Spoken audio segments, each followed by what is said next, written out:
Hi, everybody. I hope that you're all doing well. And so I'm going to begin to screen share with you guys. So here we go. This is the CBTT class number 5. And this is going to be the last class, which is going to be free. So if you guys would like to keep going with the classes or keep going and certify yourself, then by all means you can subscribe. The subscription on my website with the school is www.torahhealing.us. So if you want to, I'm gonna post right after the class. I'm gonna post the information for y'all. And let me see if I can do it now. Yeah, I'm gonna do it now. So everyone that shows up, I'm gonna post it to our Healing US to subscribe, okay? I'm gonna write it down here. I'm also gonna write it down on I upload the class on the website and on YouTube.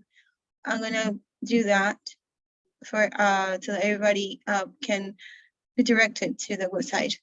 And so stop. There you go. So we're gonna begin the class, okay? Here we go. Right.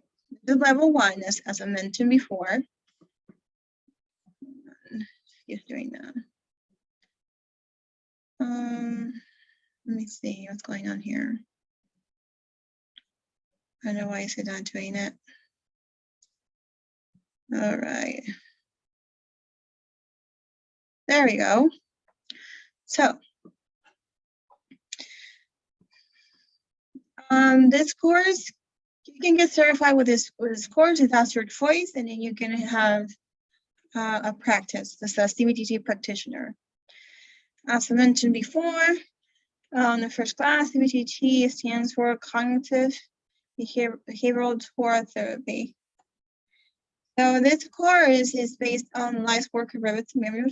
She has a book series, it's Reaching New Heights, and the several volumes. This one is the first level, that is it's based on the book named Reaching New Heights Through Health and Happiness.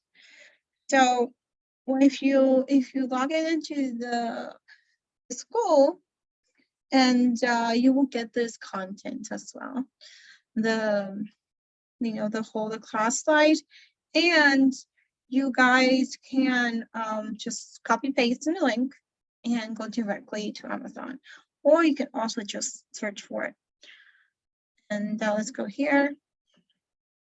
We're gonna keep dwelling on going deeper as much as we can on the subject of meditation, and guide imagery is one of the, I would say, one of the core tools as a healer and within the grounds of Torah, that it can be used to heal someone that is going through a very traumatic experience, or it's just, for improve overall health.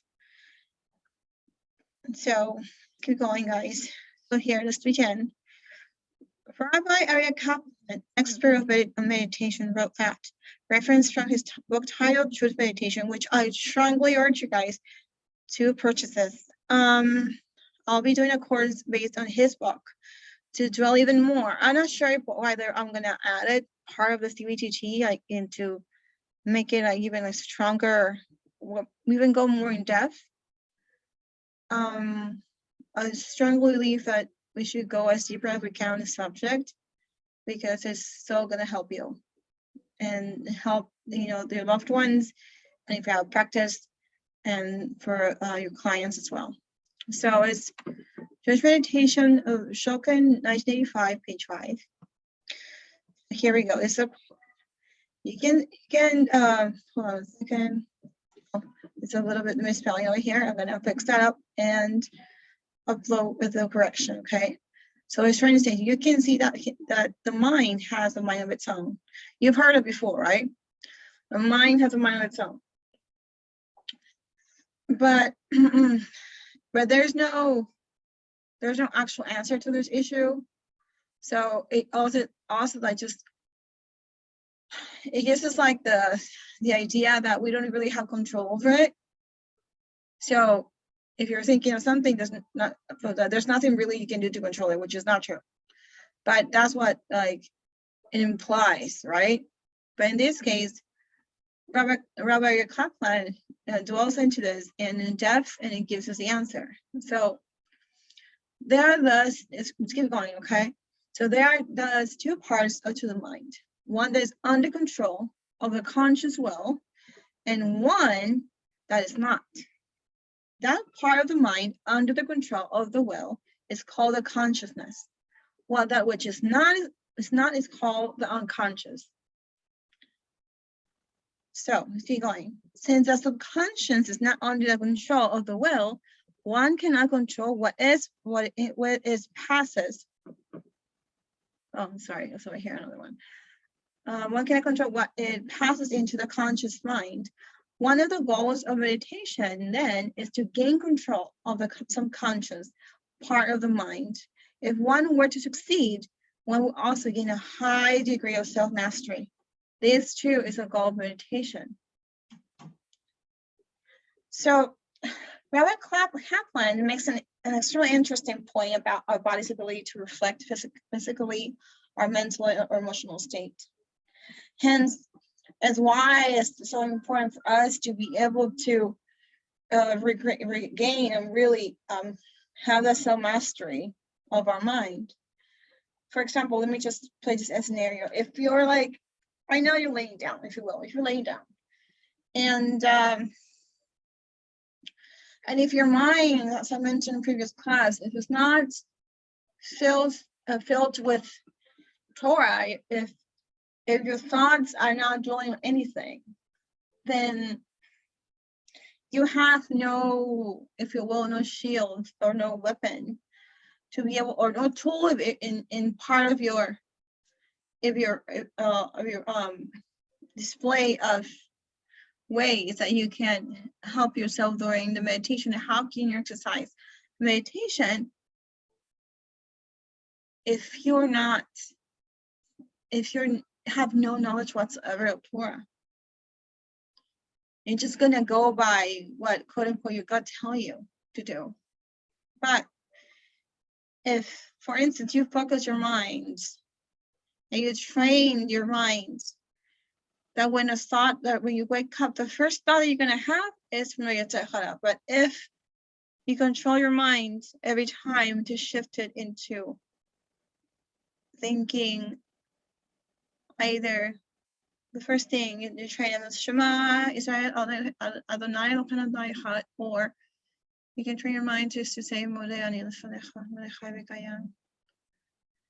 You don't have to say the whole thing, but just one sentence, if you will, the beginning of it. If you do that, if you train your mind to actually shift it to Kedusha, to holiness, instead of what your natural tendency, which is more than likely to be what Yetzer Hara wants, then you're going to get frustrated.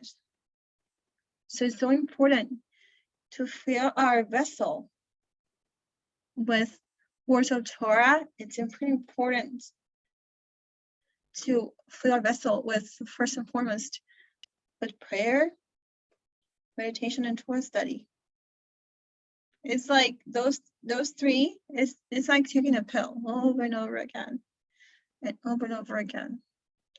Because even when you go through your Siddur and you know the prayers by heart, it is also, your Siddur is also a tool, a very important tool to shield yourself.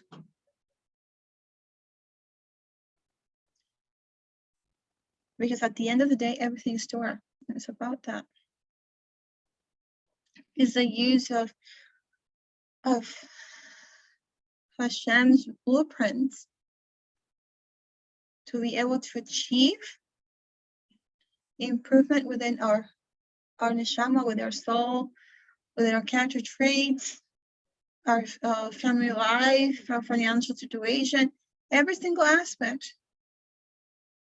Torah is what opens the door to answers.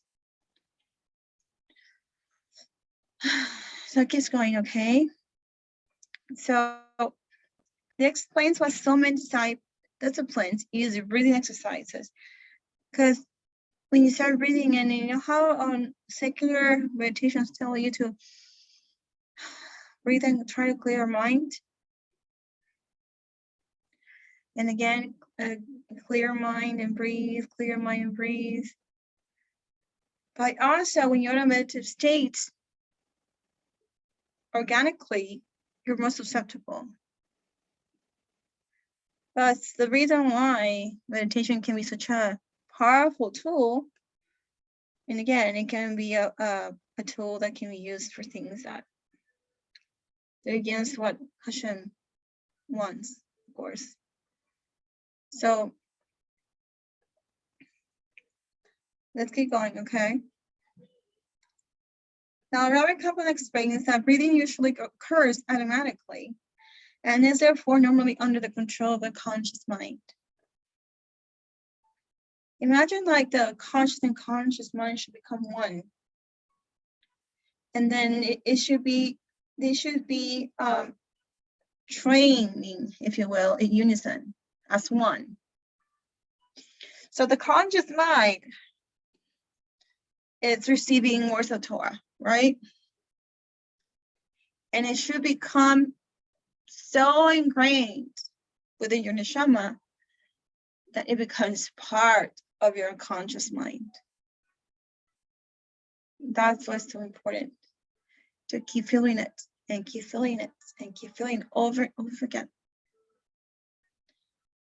Until all that is left there is not your will, it is not your own thoughts, but your thoughts become Torah, and then you become one with Hashem, and there is total unity and freedom, above all, within the grounds of the Torah, and safety within the grounds of the Torah. And again, and even more beautiful, healing can truly begin within the grounds of the Torah.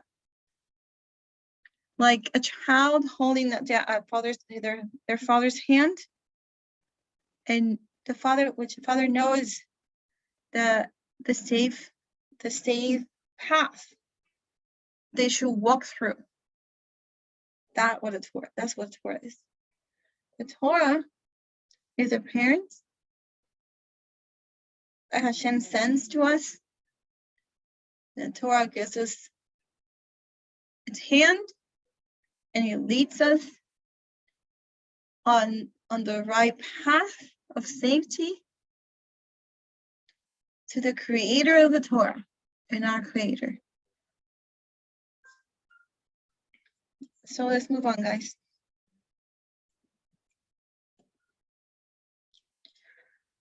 He goes on to say, as we keep going with Rabbi Kaplan, what he was saying. Unless you are consciously controlling your breathing, it will mirror your unconscious mood. This is one reason why breathing is one of the indicators in a lie detector test. If you wish, you can control your breath and do so quite easily. Breathing, therefore, forms a link between the conscious mind and the unconscious. By learning how to concentrate on and control your breath, you can go on to learn how to control the unconscious mind. As I was mentioning before, when you exercise and you fill yourself with Torah, and you're conscious, and you come to the conscious mind, then that passes on through your unconscious. And then together they can work as one. Let's keep going, guys, okay? The Alter Rebbe teaches that the first thought that comes to mind is not from you. I was mentioned that before.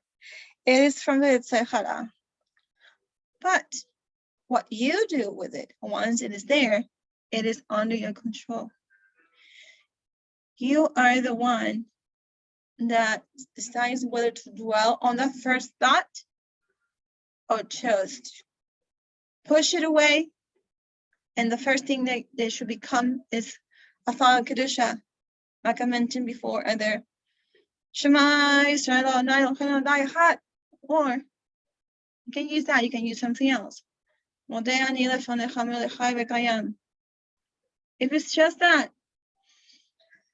and then you'll breathe, you inhale and exhale. And then you wake up, and then you change, you go about the day, you get ready for davening, and then you can have a new day that is done in a proper way, by getting closer to Hashem. And remember, it's always one step at a time. It is better to take one firm step than taking 100 and being all wobbly and unstable. So it's one firm step at a time. Let's keep moving, you guys. The Alter Rebbe teaches that the first thought that comes to mind is not from you. It is, oh yeah, remember, sorry. Sorry guys. I went back to it. Okay, let's keep going, okay? Rabbi Shlomo Majeski explained in his book, The Hasidic Approach to Joy, Chapter 7, which is another book I strongly urge you guys to purchase this. You can buy it fairly cheaper at eBay. So let's start, okay? How we might deal with an intrusive thoughts, which is something that we really need to, everyone needs to work on. You never stop working on that, really. In the Tanya, the Alter Rebbe says that one should push away the undesirable thought with both hands. Implicit in his words is that there are two possibilities: pushing away a thought with one hand and pushing away a thought with two hands. So what is the difference? The difference lies when a person does not allow a thought to surface and it pushes it away with two hands, i.e., he ignores it entirely. He diminishes the probability of it surfacing in the future. It is possible that the thought will recur again several times, but each time it is ignored, its tendency to recur will be weakened. You might imagine that those two hands when you push away that thought, I want to call it the Torah thought, the Hashem thought. That is what you see, the strength of Hashem's light to push that negative thought away.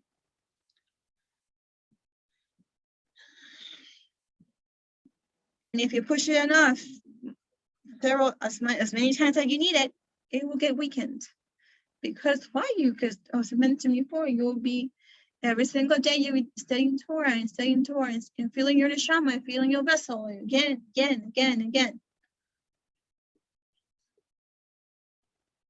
Let's keep going, guys.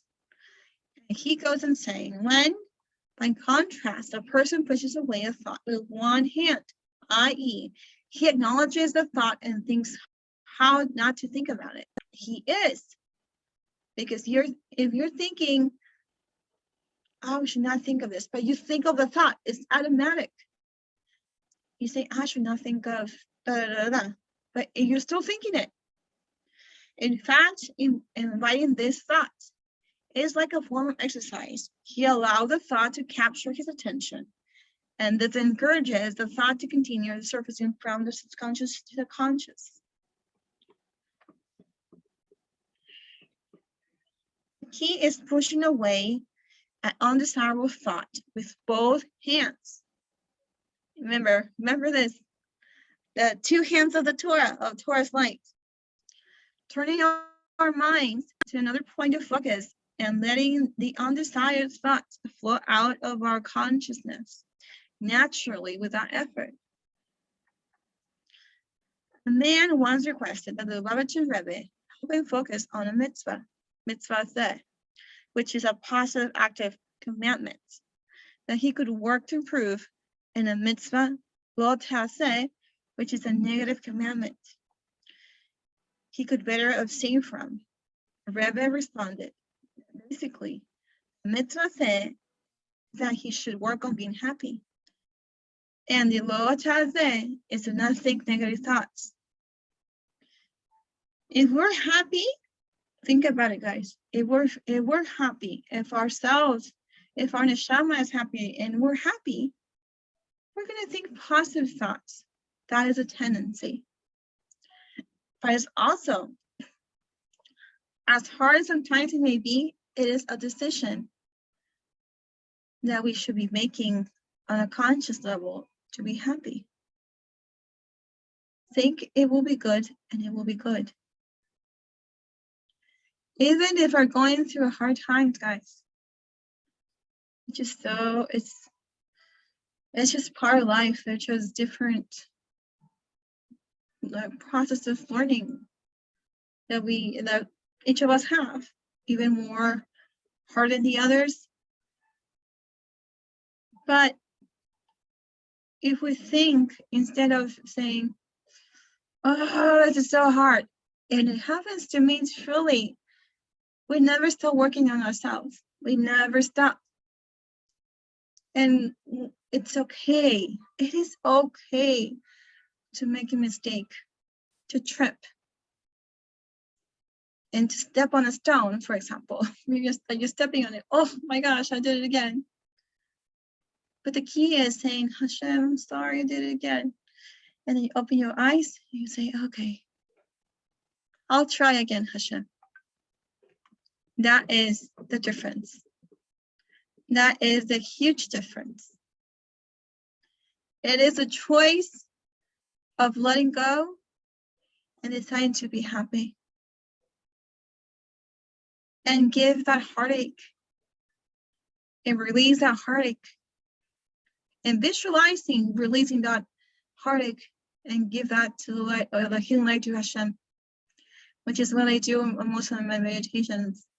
For people to give those negative feelings or thoughts to Hashem and let Hashem destroy those negative feelings and those negative thoughts. So let's keep going, you guys. We are taught on Deuteronomy 22:8. You guys can look it up. To build a gate around a roof to prevent bringing the guilt of bloodshed into our home, lest someone fall. The Rebbe taught that this message applies even to those who do not own a house. Likutei Zechut, volume 19, page 209. The roof represents a mind, and we must erect barriers that will shield us against the spirits of foolishness that can easily take up residence in our minds, controlling and redirecting our thoughts away from Torah. So lastly, after learning this beautiful and inspiring anecdote, I have another anecdote which I think you guys really like. And to me, it really meant a whole lot. I totally forgot, and I think I remember now, Baruch Hashem, for that. I wanted to share that with you guys. So this is the anecdote of Reb Dober of Maastricht. So the story goes like this. It's actually, the story. It actually happens. So Reb Dober was approached by a man who complained that he was unable to clear his mind of the sinful thoughts and bothered him constantly. The Maggid told him to visit a Reb Ze'ev, the leaseholder of an inn in the village of Sertomir. The man arrived at Sertomir quite late at night. Then the door to Reb Ze'ev's inn was locked, but the man heard movement inside. He knocked on the door numerous times, but no one answered. It was in the height of an Ukrainian winter, and as he banged on the door, he cried out, begging whoever was inside to open up to him. When he still received no response, he shouted angrily, "Have you no pity on a fellow Jew who is stranded outside in the cold?" Not a word in return. The door remained locked until daybreak, when Rebbetzin flung it open, welcomed the man warmly, and ushered him inside. No mention was made of his previous attempts to enter. The man stayed at the inn for a few days, yet Rebbetzin asked him no questions whatsoever. The man wondered why the Megiddo Mitzvah had sent him all the way there. When he began to prepare for the journey home, he presented his riddle to his host. "Ah, Rebbe, the Megid sent me to visit you, but I don't know why." "I'll tell you what the Megid directed you here," said Rebbetzin. "He wanted you to learn from me that a man is the master of his house, and whomever he does not want inside, he simply does not admit." So,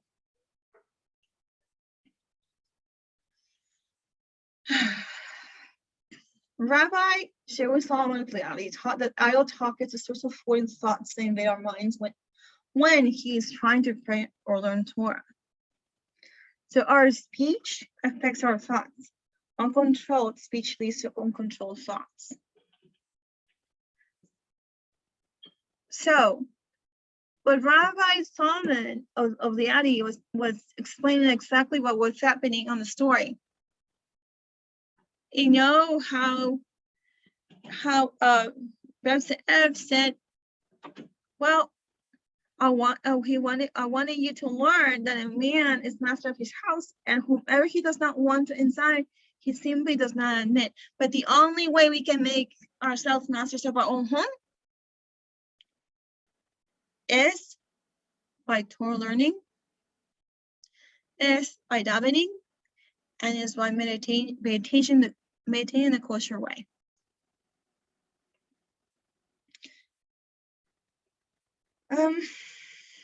So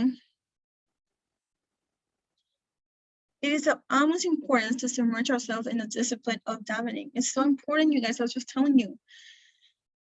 So if we do this, if we submerge ourselves in the discipline of davening, meditation, and Torah study, then our minds and neshama to study Torah and try really hard to really open our hearts to it and our minds and neshama, so that this knowledge sinks into the deepest levels of our being, and therefore we're closer to Hashem, and for us to be able to be guided by His Torah in a whole new level. That's why I repeat over and over again. On each class, I repeat it over and over again. Submerge yourself in the Torah. Really dwell in the Torah.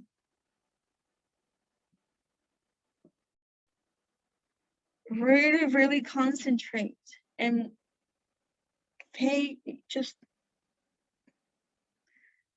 really just shift your mind and fill yourself with the awe of Hashem. And fill yourself with the awe that you have one more day.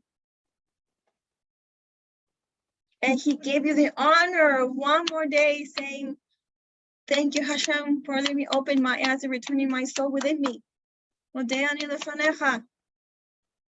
Thank you, Hashem. One more day, one more shot to work on ourselves and bring Mashiach now.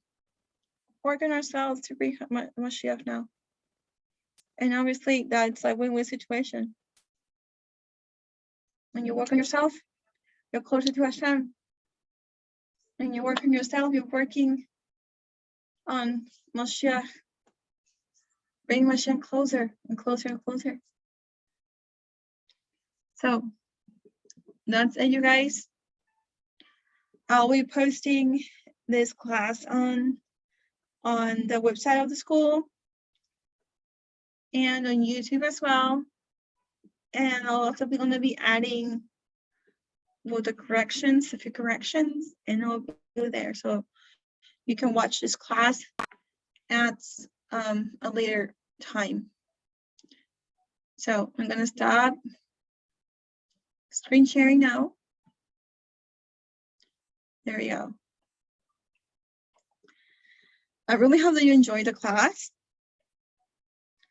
So take care, everybody, okay? Bye, you guys.